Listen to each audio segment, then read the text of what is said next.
Hey guys, happy Wednesday. It is time for a review, and this week we are looking at Binti Home by Nnedi Okorafor.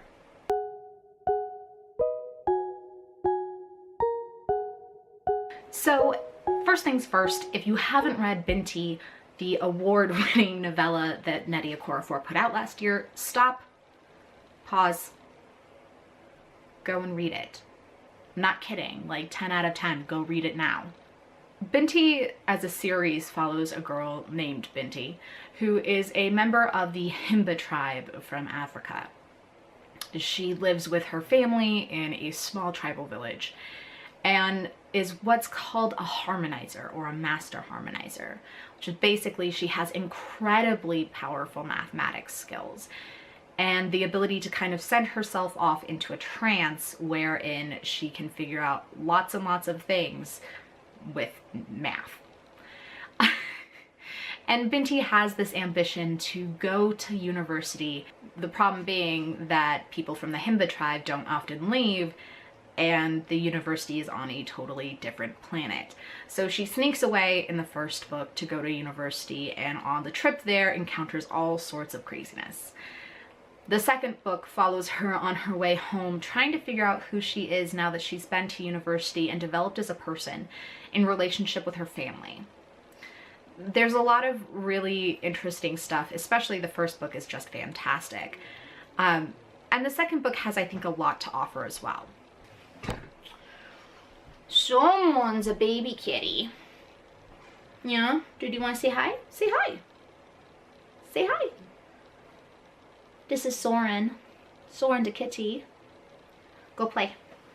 When Binti comes home, she is fundamentally changed physically, mentally, emotionally, spiritually. She's suffering from PTSD from some of the events in the first book. She's figuring out who she is as opposed to who she was.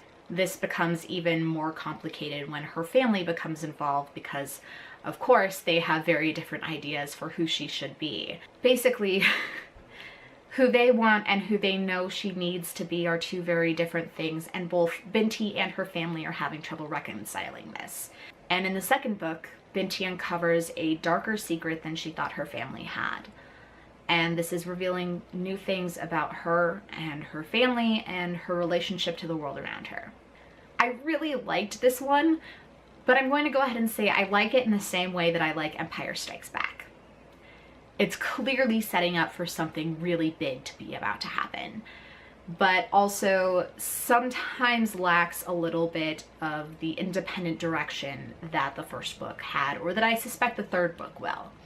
There's all sorts of mystery and nuance to this one, and a lot of the emotional development I think is very, very good, but it lacks a certain something that for me would make it able to be read on its own.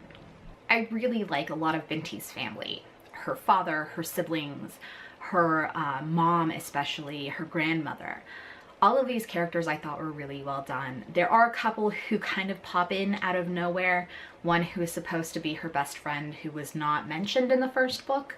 But none of the characters that kind of are randomly appearing are really pivotal to the story. The ones who are going to be, I think, continuing to be important are either already have the foundation being laid, or this is the book where the foundation for that later interaction will be. So nothing too overwhelming where all of a sudden you just have this new character who's vitally important. There are a lot of really cool things going on, especially around her heritage and the way that she sees her people compared to the way that aliens see her, compared to the way that her tribe now sees her upon her return. Just all sorts of different like perspective differences that are going on that I think are really fascinating and really, as weird as it is, relate a lot to what it's like to just be a young adult coming back home after something as fundamentally shifting as college. Binti has a lot more going on. She deals with xenophobia and racism and a very distinct kind of isolationism that her family and her home village and tribe really aim for. And she suffers the consequences of all of those at some point or another. I think the way Okorafor handles Binti's differences and the kind of intersectionalities of all of those is really important, but also very nuanced and thoughtful and presented in a way that I think doesn't water down the issue, but also doesn't make it unapproachable to somebody who perhaps is unfamiliar with some of the more basic issues that we deal with in social justice. For me, the start of the story was a little bit slow. It's kind of a catch up for a couple pages, a good 30.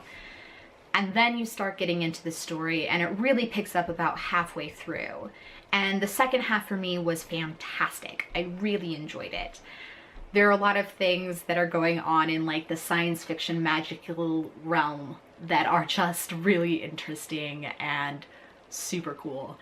From what appears to be telepathic abilities to different kinds of tech that are going on, it's all super fascinating, and you can tell Okorafor has spent just so much time thinking about the way this world is supposed to work, about thinking about who's going to get first contact with alien species, and what does it mean when that particular subgroup of people who has first contact is not the dominant group in society.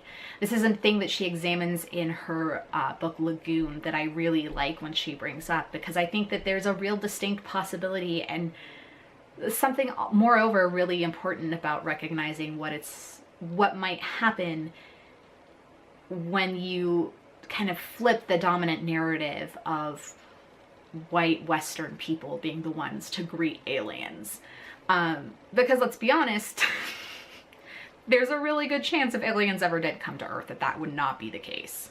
Binti should be out on the 31st of January. I suspect that it is going to be really well talked about and well loved in the community. If you have not read the first Binti book, go and do it. It'll take like 3 hours of your time and you will love it, I promise. If you have some thoughts about Binti or the universe or have read Binti Home, go ahead and leave me a comment down below. I'm really excited to see where this series goes. Again, I feel like this is the empire of this series. Like, it's gonna get so good. So let me know your thoughts. Go ahead and like this video, you know the drill. Leave a comment, subscribe. I hope you're having a fantastic reading week, and I will talk to you later. Bye.